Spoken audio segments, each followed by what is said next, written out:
centuries have passed until the day a hero named Mariner claimed his task. Deep dark ending, we love to play video games. We don't keep playing until the early morning. Deep dark ending, we explain Martin Hayes. Deep dark ending, we sell my girls and boys.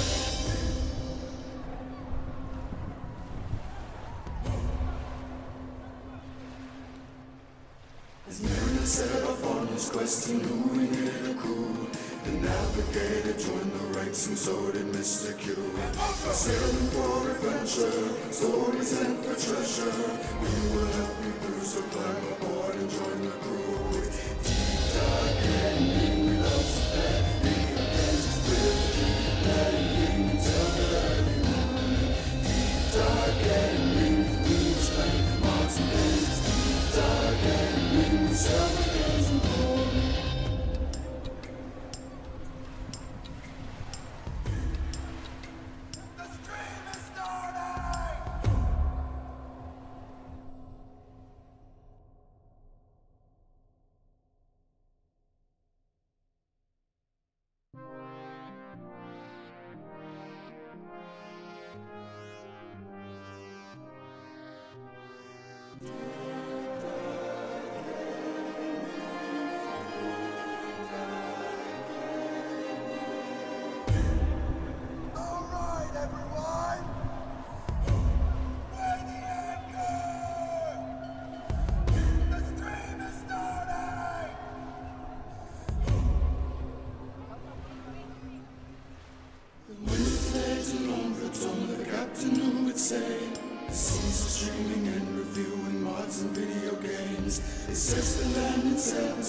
Centuries have passed until the day a hero named Mariner claimed his task.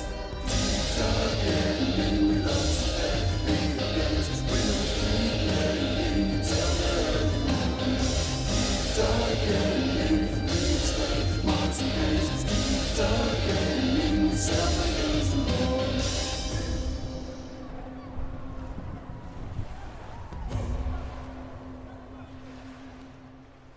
As Mariner set off on his quest, he knew he needed a crew. The navigator joined the ranks and so did Mr. Q. Sailing for adventure, stories and for treasure. We will help you through, so climb aboard and join the crew. Deep dark ending, we love to play video games. We'll keep playing until the early morning. Deep dark ending, we explain Martin Hayes. Deep dark ending, we sell the games and board.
Ahoy divers, and welcome back to an unmuted Deep Dive Gaming.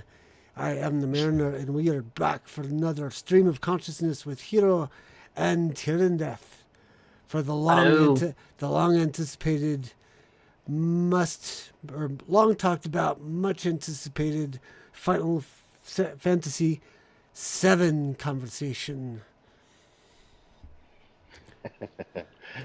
Yes, unmuted. Yeah, I did a whole thing and then looked down and my and Mojo's like, technical difficulties? And I'm like, oh yeah, mute button. Okay. It was almost better the second time around anyways. And joining us is Tirandeth at long last. Hiro, and I'm probably going to sit back and let them nerd out on this one because I don't have as much experience with the game as they do. Well, full disclosure, I've only made it probably halfway into the game based off of where it's at in the franchise. Or not franchise, but where it's at in the remake arc. Yeah. I didn't So, finish the remake. I got like 90% through, but I didn't finish. So I'll go ahead and take a stab at the introduction and then let Turn Death run for a little bit before I chime in further. Uh-oh.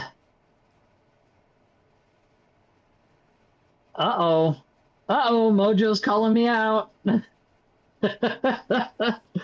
Oh boy. So Mojo says that Helldivers 2 had 43.14 million hours of views on Twitch this year. Only two other games did better. And I will not refute how awesome Helldivers 2 was at the start, because there was a massive, and I mean massive, surge of players in that game. That wasn't the Tryhard Award this year, was it? Or not the Tryhard, but the Trybar Game of the Year. No, it was not the game of the year in our Tribars. However, it was in the running to be it was in the initial nominations list before we whittled out all but three. Actually, no, it did make it into the nominations, so I take that back. We Mojo and I had a brief discussion about it in the background when I was trying to pick up when I was trying to find nominations, because unfortunately we didn't have as much community engagement as we had hoped for nominations. Yeah. So we had to kind of sort of ad hoc it on the fly. So that's a little bit of an aside. If you guys missed the Tribar Awards this past Friday, go watch it and see what Lagging Out Entertainment thought was Game of the Year or Flop of the Year, depending on which you anticipate more. Yep. I'll try and get a link for the YouTube video and drop it in the chats. Stand by. Meanwhile, Final Fantasy VII. Yes, Final Fantasy VII. So Final Fantasy VII was released in 1997. It was developed by Square. We've been ongoing on this series, so a little bit of a brief recap. We are now on the 7th installment of Final Fantasy, based on Japanese release titles, because the English release titles were weird for reasons. It is, in fact, it was released on Sony products, on the PlayStation. These days, if you're an exclusive, you're either a Nintendo product, or you're a failing product for some reason, because exclusives don't seem to work for anybody but Nintendo anymore. Well, it doesn't help when they make games that are exclusive but exclusively garbage. That's so true. So they have to put it everywhere they possibly can to try and recoup the failure. Yes, indeed. I am not a fanboy. I am just speaking truth. Hey, we're all fanboys here. Ahoy soda. So ultimately, that's just my brief introduction. Final Fantasy VII is a Square developed game. It is probably it's certainly one of the absolute most loved, beloved, and talked about game as far as RPGs go in history. Is Barrett wearing Um, shoes? It doesn't look like he's actually wearing shoes. they are boots. They are supposed to be combat boots. They look more like combat feet. Yeah, it really does. This is also, by the way, um, the original game. This is not the remake. This is not the reboot. Whatever you want to call it. I mean, it shouldn't surprise any of you, judging by the graphics. It was certainly one of the most innovative games of its time. It was followed closely by a RPG on the Nintendo systems, the Super Nintendo system specifically. Super Mario RPG came out at about the same time, and you can probably tell that this game graphically was more appealing because, well, it just had a lot of fully animated movements. Or the Definitely, polygons. yeah, the polygon count was a lot better because you're talking about the Super Nintendo versus the PlayStation.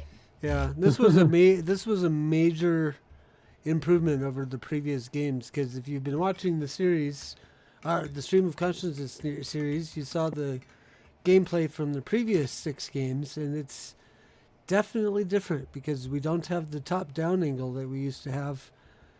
Beyond the polygons, you also have like artwork that seems to be fully interactive. It took me a little while to figure out how to navigate a certain room just in this initial adventure because there was no path, so to speak. You had to kind of suss it out based on the design of the room, the path you were supposed to take. Oh yes, oh yes. As of right now, I would say, just judging by my experience, because I played this initial startup part of the original on PC a few years back, Same. and I'm just gonna be honest with you. My nostalgia glasses were not my nostalgia goggles were not powerful enough for me to go beyond the initial boss of this area. Like legitimately, I played up to the boss, beat the boss, I put it down and never picked it back up just because I just I was spoiled by by a lot of the newer games that were coming out at the time. I mean, I was playing I think it was Civ 6 Beyond, or what was it? No, it was Civ 5 Beyond Earth, I think it was. And I was playing Destiny 2 and a bunch of other games. I actually also Fallout 4 at the same time. Just I was playing a lot of different games at the same time that were of the current year at the time uh, play style. Did we lose? Oh no, was it a glitch in the video? Hey, are we not streaming the video? No, we are. It blanked out for a second. Oh, I didn't notice. Anyways, I was wondering if Tyrion Death could reflect on his time initially playing this game. We haven't heard from him yet. Oh, time.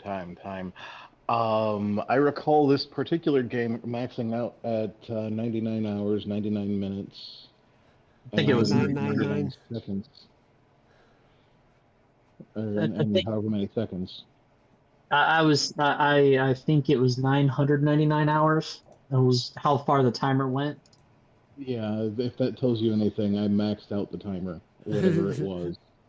Oh yeah. Um, Oops. Going Get back up from there. playing the actual game to breeding chocobos to racing chocobos, finding every little secret I possibly could in the game, only to find out that I trashed a materia that you can only get once, Oh no.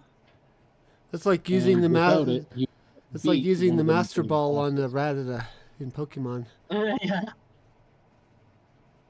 There's a boss in the game that if you don't have that materia, you have 20 minutes And if you don't beat it in that time, you die because you drown. Trying to think if I've encountered that moment yet. It's the emerald weapon. Oh yeah, I haven't seen any of the weapons yet. You haven't even gotten to the second half of the game. That's what I'm saying. They're releasing the games episodically in the remake storyline. They're releasing the game episodically. I guess they can justify it with the amount of playtime in each of the releases they've done so far, because I have clocked over 80 plus hours in both remake and rebirth individually. If you ask me, the whole release thing is just a cash grab, the way that they're doing it. Absolutely is. It should have been Absolutely, released as a full 100% is. game. It was a full game to begin with. I 100% agree with you. But remember how many discs were involved? 3. Mm-hmm. I thought it was 4. Actually, no, I think you're right. You're right, Mariner. I believe it was 4. And yes, it should have been one full game. I don't disagree. I absolutely do not disagree with you. It's absolutely a cash grab. They are definitely, but there is the. I'll also make a case for it. There's the fact that as they are spending the amount of time in development for the remakes or for the remake set that they are, it absolutely gives them the opportunity to flesh out each component of, or each basically disc of the game. I would put faith in Square as it was originally to do it right and do it justice. Do I think that I trust Square currently? No. Put simply, no. And this is this is also why, until they're all released and into a bundle, I will likely never buy the remake. I can definitely say that, you know, despite that fact, I have been enjoying the games. Up until this point, everything that we've seen is almost a one-for-one reproduction in, I would say, current year graphics. Current year graphics, the battle engine changed completely. There's no denying that. I kind of appreciate the battle engine change, but at the same time, my craving for nostalgia wishes it was still turn-based. There's a mode you could choose for the battle system to make it like the original. I'd never tried it out, but I remember that there being a setting in the game for that. It's not. It doesn't make it 100% turn-based. It makes it basically says choose this setting for combat if you prefer a more similar to turn-based style. So basically it makes it so you only really have to control Cloud, and the game engine's AI will control the other party members. It's not 100% one-to-one turn-based. I turned it off because ultimately the AI doesn't do all the fancy moves that I focus on doing, so it doesn't lend itself towards the combat style that I would prefer. Gotcha. It's much more action oriented. It's definitely action RPG style. If I were to give a comparison for Turn Death's sake, I would say that it is almost style based combat similar to Devil May Cry. It's It's like if Devil May Cry and a advanced turn-based engine had a child for combat style. Okay, You so basically Kingdom Hearts. Yeah, very similar to Kingdom Hearts. Um, your standard attack is combo based action, and then you have for your magic, you still have your MP that you have to pay attention to, and your ATB is your ATB is based upon attack rate. So as long as if you use a special attack or you cast a spell, it spends ATB. When your ATB is out, you cannot use a special attack or magic, and you have to either switch to a different character and spend and do attacks with your other with another character, or you have to execute a what is it a teamwork technique or another action that is not a special move in order to fill your ATB gauge faster. It fills slowly over time, and the more actions you take that involve switching to other characters or using other moves with other characters, the more you do with other characters, the quicker their ATB, your original character's ATB, well, your entire party's ATB will refresh. So it forces you to think of how to execute combat with advanced strategy. It really does force you to use all of your characters, all of the techniques at your disposal.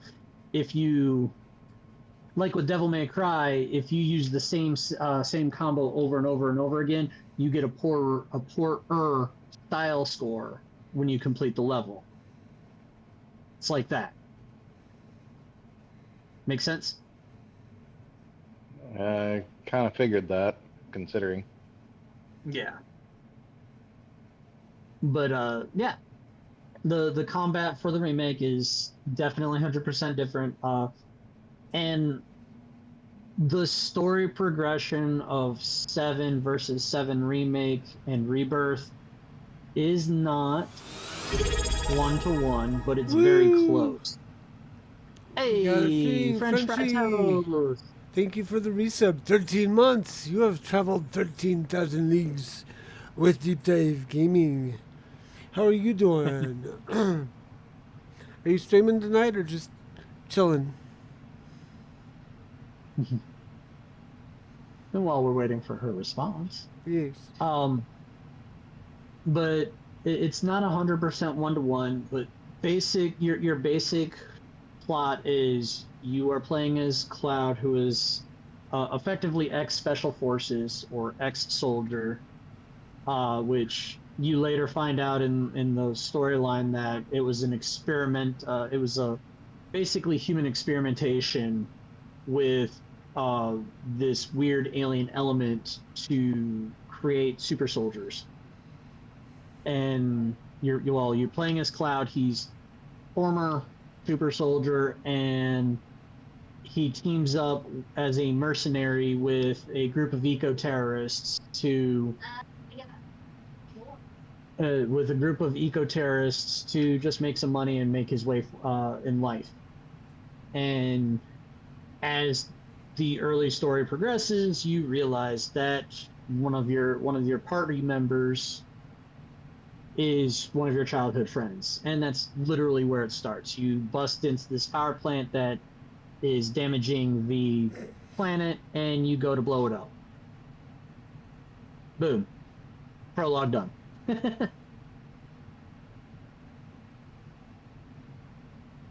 And that's actually what we're watching right now. Quite I literally. believe it's actually the second one, but I'm not entirely sure. It's the second power plant that gets blown up, but it's your first mission with the the terrorist group Avalanche. Then it's the first one. Because you end up a part of the team that blows up both, I believe. You go to blow up another one and it goes south, but that's later.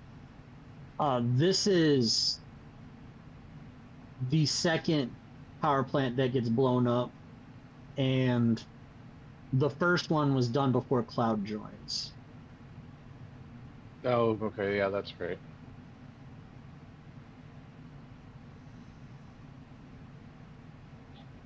Very well. Anyways, It's been quite a while. oh no, you're fine. You're 100% fine. It's just I wanted to make sure I got that right. The lore in this game is really deep, and I find it amazing how how deep the storyline actually is in the original rendition of it. By the way, Lil Red says hi to everybody. Hello, little red. Hello. And everybody says hi to you. She goes, yay. This part is, again, this is a 1-to-1 recreation in the remake, because you come across you do come across Aerith. That's her name, right? Because there's two different, there's the English version and there's the Japanese version. I just want to make sure. It's Aerith, right? Eris. Yeah, Eris in Japanese, Aerith in English. That's right. But you do run across her as you're leaving the power plant. And at this part, when you see Aerith, you actually see something in the remake that's not a thing in the original. And it has to do with how the story changes. I can't express it too much without spoiling it. Although remake has been out for what, 2 years now? Longer than that, I think. Yeah. Yeah, it's just I don't want to spoil it for those that want to actually play it. But when you come across Aerith, there's an event that actually starts happening that like people that played the original are like, oh, what is this? This doesn't make sense. This isn't in the original. Well, as you've gone over it, there's been a few of those incidences.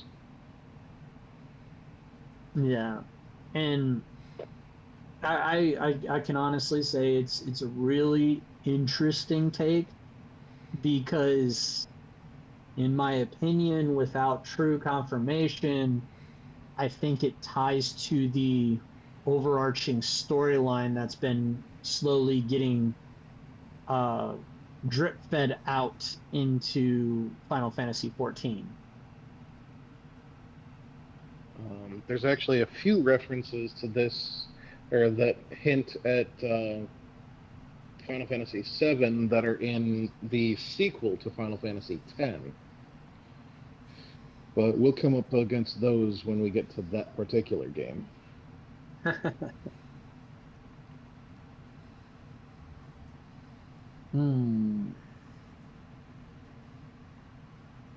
And, you know, I just think how much am I allowed to say without being considered, getting spoilery? I don't care. I'll probably play anyways. Fair And enough, I mean fair the enough. first one, not the remake, or the OG, not the remake. I have the remake. I have the it's worth remake on playing. PlayStation 4, but I'm not going to spend $60 on another copy for PC. Nah, I don't blame you. So in Final Fantasy XIV, as has been explained to me by a couple of different people, basically the story that they're telling is that every Final Fantasy happens simultaneously or close to simultaneously. and every Final Fantasy is about a different fragment of the same world. Some of which die completely as the storylines progress, others of which are saved by the actions of what they call the Heroes of Light. And it's an overarching story of balance between light and dark, because in some of the worlds there are heroes of dark, or knights of dark in some cases, or dark knights that are called upon to restore the balance between light and dark. Does that sound about right, Tyrandeth? We'll call it that way, sure. That's not exactly the reaction I was expecting. Not quite agreement, not quite disagreement. I will neither confirm nor deny because we're entering into spoiler territory, sir. Well, maybe Okay. you can elaborate on something that I noticed from the previous games that we've covered, where the technological level or the time frame of each progressive game seems to be further along. Like you start off with 1 and 2 being medieval, to 2 and to like 3 and 4 being like Iron Age or Bronze Age or whatever age it is, where that's after um, like Renaissance age. Maybe that's the term I'm looking for. And then like 6, we were starting to get into like post or industrial or post industrial, and now we're deeply into the industrial post industrial age. Yep, and it will eventually progress to the apocalyptic. And then Hiro said something last week about how it starts to go in reverse after a certain point. Or Kind did I? of. Cause But a my great question is example. did that have any bearing on the overarching Final Fantasy story that Hiro was touching upon? Yes and no. Okay. I mean, that's not an easy. There's not an easy answer to give to that. Especially if we're trying to stay away from spoilers, which I was fine with, but whatever. E- even if I go into spoiler territory further, there's not really a straight answer to that, because perfect example with Final Fantasy VII being well into an industrial era and an era of advanced technology, or advanced-ish technology. Even with Final Fantasy VII, you have people running around with guns, and you have people running around with big swords, and Yeah, but you just swords know, are cool. If people would run around with yes. swords this day and age, we wouldn't have a problem with it. Again, yes, you're not wrong necessarily, but at the same time, you have this, semi-advanced slash steampunkish industrial era, and then Final Fantasy 16, which actually even in Final Fantasy 15, you drive around in a car for half the freaking game, and eventually, if you get to the end game, you turn that car into a flying car. Um, but that's a whole different story altogether. And yet, that game also has a similar technology level, I would argue, to Final Fantasy VII. But in Final Fantasy 16, it's straight up medieval era. You don't have guns. You have people with swords and bows, and some of them are straight up, going fisticuffs and martial arts, and it's all pure magic as well. So there's doesn't appear to be much rhyme or reason to the technology levels / era that the setting of each game takes place in. If that answers your Kind question. of starts to get explained a little bit more when you hit Final Fantasy XIV, being the reflections and all that. But yeah, I don't want to go too deep into that right now. Okay, fair enough. Fair enough. I'm going to Anyways, put a poll in the chat for the next 5 minutes. I'd say go ahead. Not having really any relevance to what you guys are talking about, other than I'm curious to see if people think I should play Final Fantasy VII after I'm done with Mass Effect 3. The choices are yes, no, maybe, or other game. Honestly, I personally think it would be a good idea, and I would also love to see your opinion on the remake after the fact, because in truth, I feel like it does the original justice, even if it is absolutely purely a cash grab with how they're releasing it. And you can use points to add extra votes if you like.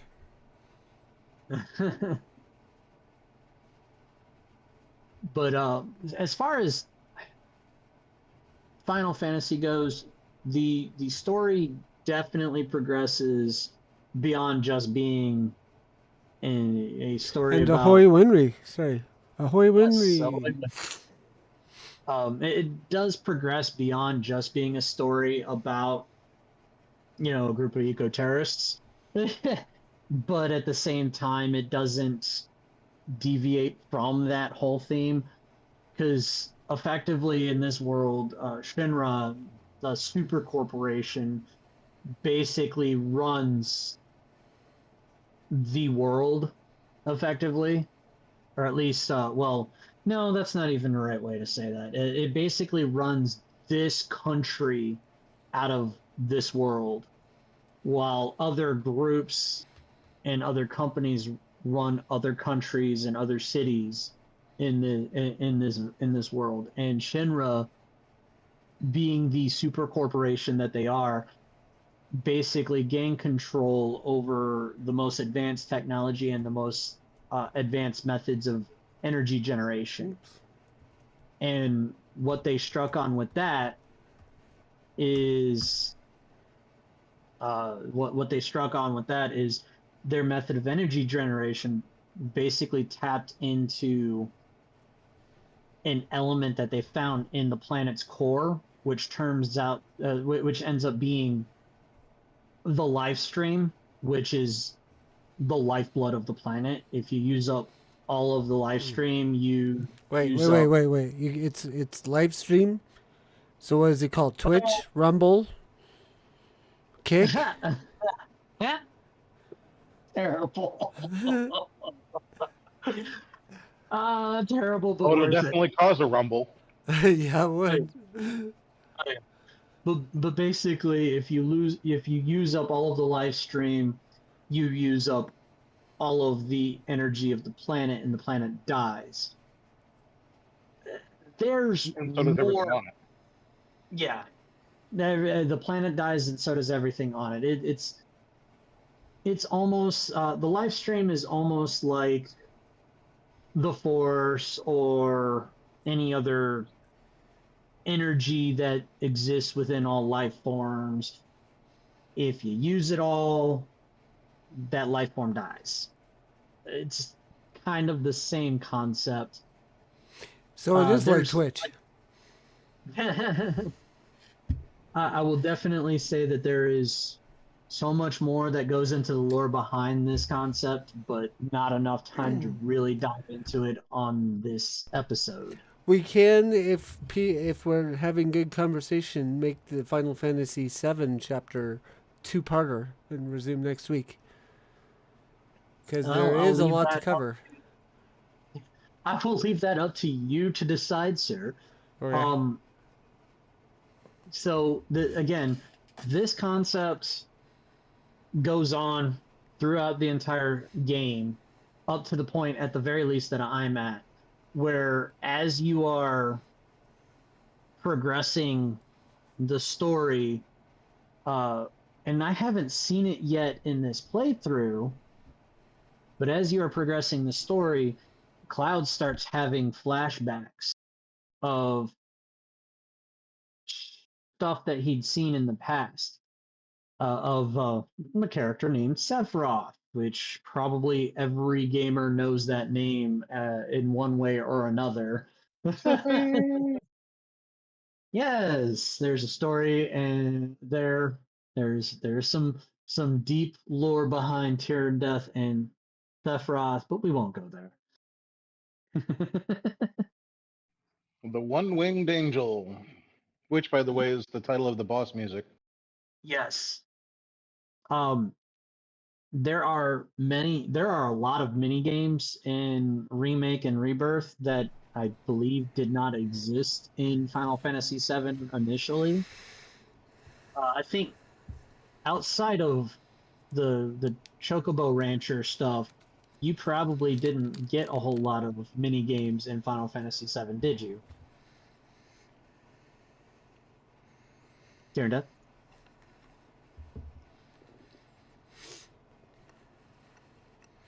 There are some, but not a lot. Yeah, like there's a you could play darts, and in this particular moment before you go down into the hideout, you could play darts, and you'd get an award for getting the best score. There's also like when you get to a point to where you come across a gym. No, wait, which version? Oh, never mind. Mojo's asking you a question, Garner. Yep, got it. But It'd be the OG Steam version because that's what I have. but you get to a point to where you have to run around as Tifa for something specifically as far as advancement of the storyline, and while you're doing that you come across a gym and some in a group of people running this gym, and you have a button combination rhythm game to have or to play as you're playing as Tifa. And in that one, I believe it is pull-ups. It's a literally a pull-up competition. And if you beat the gym, the person that's running the gym, and one other person in it, you get some cool fancy rewards. There's some I think there's some Chocobo themed stuff in Rebirth, but you don't come across the Chocobo themed stuff in Remake because all of Remake happens in the city, which I can't remember the name of off the top of my head now. Midgard? Yes, Midgard.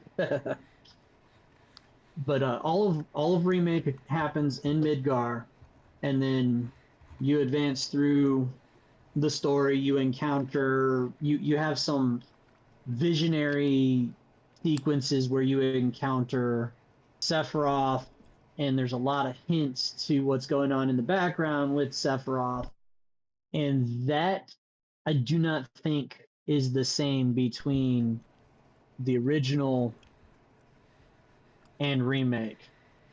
Like you do encounter some visions with Sephiroth in Remake, or in the original and in Remake, but one, his motivations in those dream sequences or those vision sequences are not the same, and also there's a couple of sequences where you actually fight him in Remake in these visions, and those don't happen in the original. I'm like reasonably sure.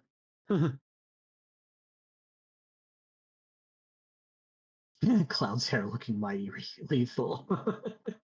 I can neither confirm nor deny. However, I will say this.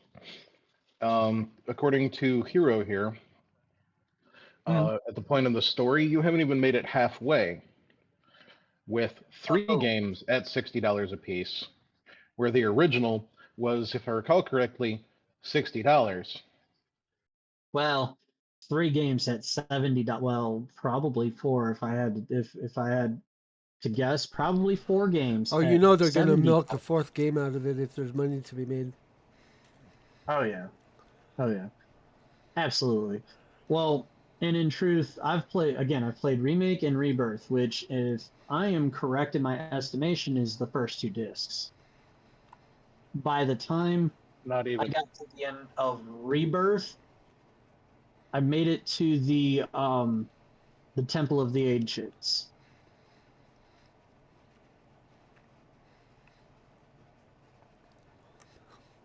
If that may, if did I say that right? Temple of the Ancients or something like that. I believe so. Yeah, which, like I said, I think is roughly the halfway mark, or right before the halfway mark. No, as I recall, the halfway mark is when you actually go back into Midgar to confront the president. Oh God.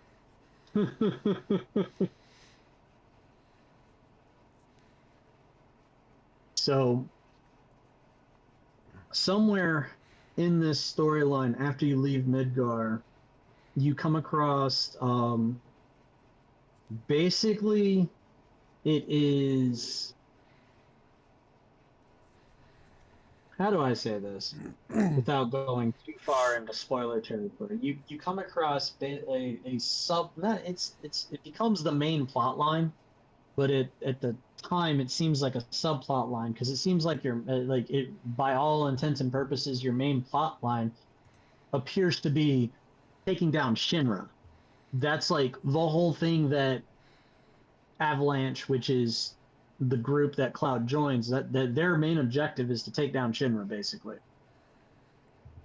Well, what seems like a subplot line, you come across a group of people that, I don't know if I'd say worship the race of the ancients, or if you'd say they follow the way of the ancients.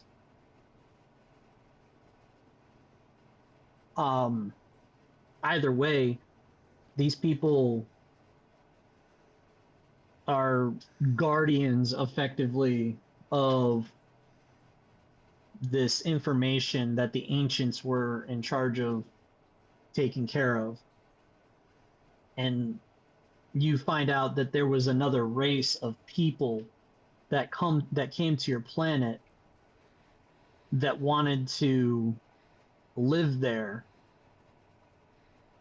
but in their hubris, if you will, of trying to gain power, they end up creating, unintentionally at first, this materia that will basically wipe out the world, wipe out everything. And they learned that when they die, their spirits can't return to the planet that they're on, because they're not from that planet. So they become a bunch of vengeful spirits and want to activate this materia to destroy the planet in revenge. So that subplot comes into play through the influence of Sephiroth, and then becomes the main plot of, hey, let's not let Sephiroth or these evil spirits get a hold of this shit, because this Cough. is gonna, oh, pardon. Yeah, cough, cough. Let's not let them get a hold of this thing, because this is gonna destroy everything. And that's effectively the majority of the plot line up to where I've played. You get to this temple, and then some really crazy stuff happens that it's like, that it was, honestly, it was confusing when it happened, and now I'm wondering where they're gonna go with it, because at the point that I'm at, the plot line deviated a lot and yet stayed the same, if that makes any sense whatsoever. It sounds contradictory, it really does. But The plot It line, doesn't. It doesn't. yeah, the plot line deviates a lot at this part where you get to the Temple of the Ancients, but at the same time, it didn't change. And in there somewhere, you learn about shoot, what was his name? Turned up. Sephiroth? Help me out. It's Cloud's friend, Zach. Which one? He has several. Oh, Zach. Uh huh. You learn about Zach in the background, and then this massive plot twist, which was I feel like barely touched upon in the original game from what I've heard, but later on in the remake and in Rebirth, you actually learn an awful lot about Zach. And then from what I understand, a lot of that information that you pick up on about Zach in Rebirth and Remake actually comes from Chrono Trigger. Am I right? I believe so. I think it's either Chrono Trigger or Chrono Cross. Maybe both. Excuse me. Now, by the way, the equipment system doesn't really change too much between the original and the remakes. But Mojo's got a good point in the chat. OG7 base gameplay, end to end, took roughly 38 hours, and with exploration roughly 80 hours. If they're going to charge $60 per part, actually it's more like 80 per part of the current release, are they going to add 80 hours of gameplay per release? Other than that, it's not worth $240 potential price tag for the whole game. As I said before, I have invested easily in both Rebirth and Remake 80 hours apiece. As in, I think I got more time in Remake than I do Rebirth. I think I'm right around 89 hours in Rebirth when I finished it. And that's effectively 100%. Plus, when you finish it, you get you get chapter select, and you can go back to certain points of the game and replay those points of the game. Really important if you're going to redo the golden saucer part of the game. Nudge, nudge, hint, hint.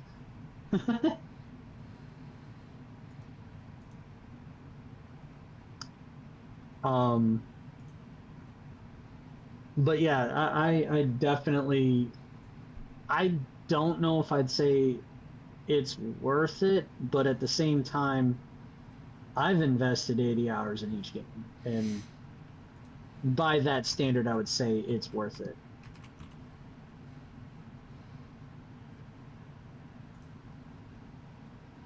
Anyways, Still. I do think it's kind of honestly gross and skeezy, but that's just my opinion.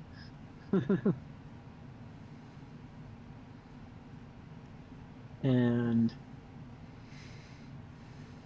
one of those mini game things, it looks like. Another anyways. reason I know you haven't made it halfway yet, you don't have Vincent. I do actually.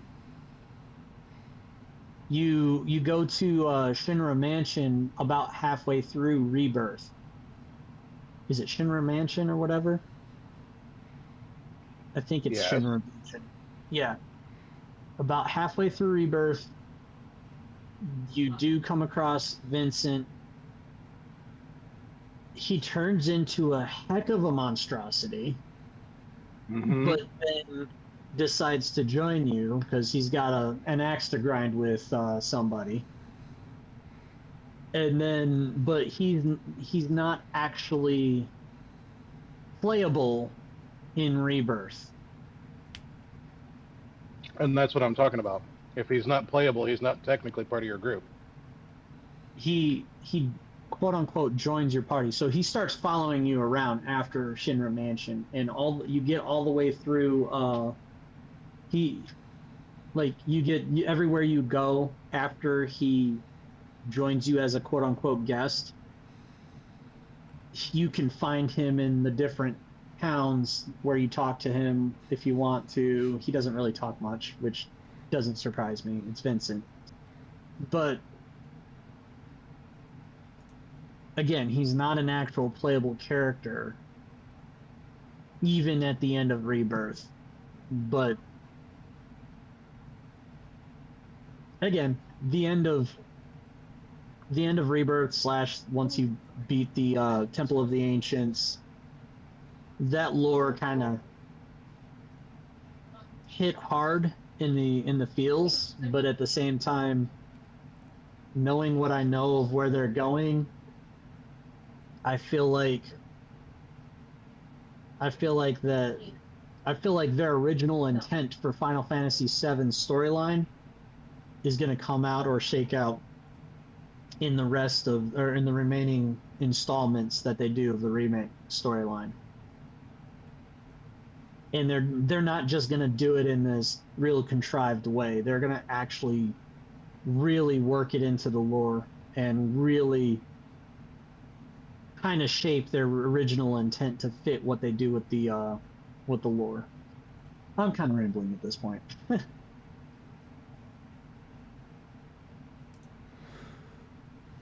I'll wait for the winter sale for the fully released version. Yeah. I don't know if they're going to actually do a full release collection. Well, they'll do it on Steam because Steam usually does that. Yep. But they're probably not going to do it immediately because from what I've seen, they wait until a year after the release on the consoles before they release them on PC, I think. Yeah, we're At not least there I've yet. seen- I was looking, and Rebirth is not on Steam yet.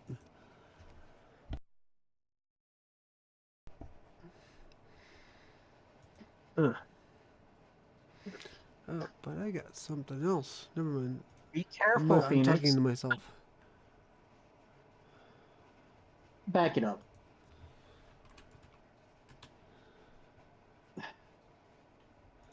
Anyways, you got any other input there, Turned Death, or anything that you really want to add to it?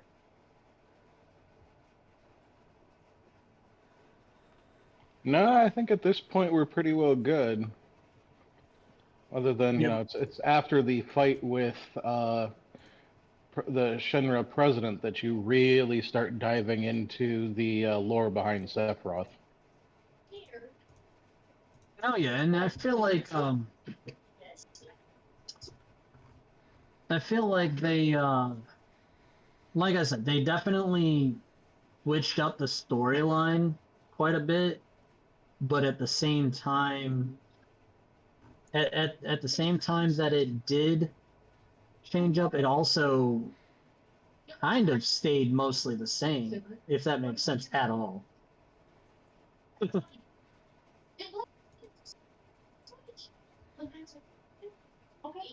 Oh boy. Mhm. I said beat them, not play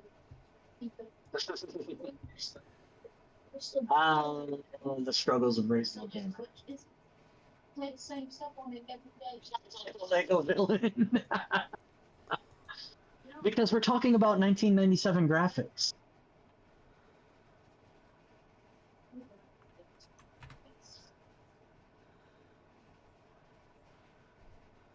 I don't remember this part.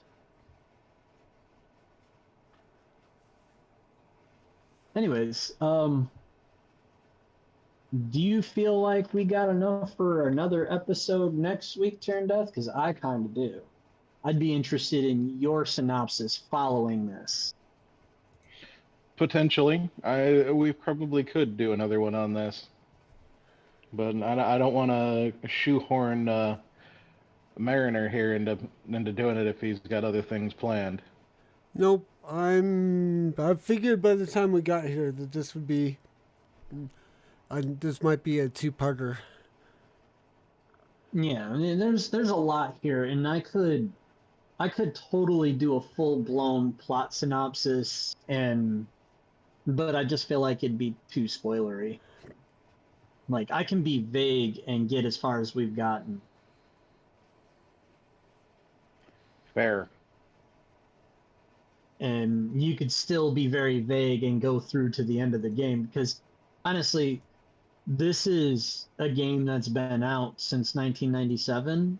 So if you do a fully over the top plot synopsis without going into too much detail, it's pretty much story beats that everybody already knows.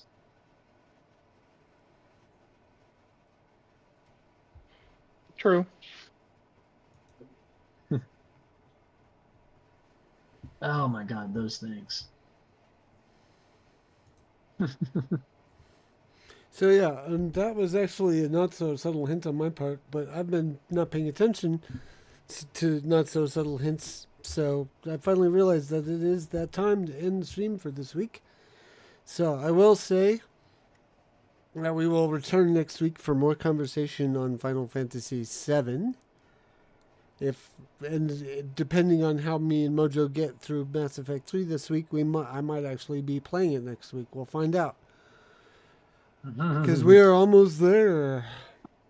Oh yeah, and there's plenty to enjoy with Mass Effect. Well, Mass Effect 3 at least. Yep.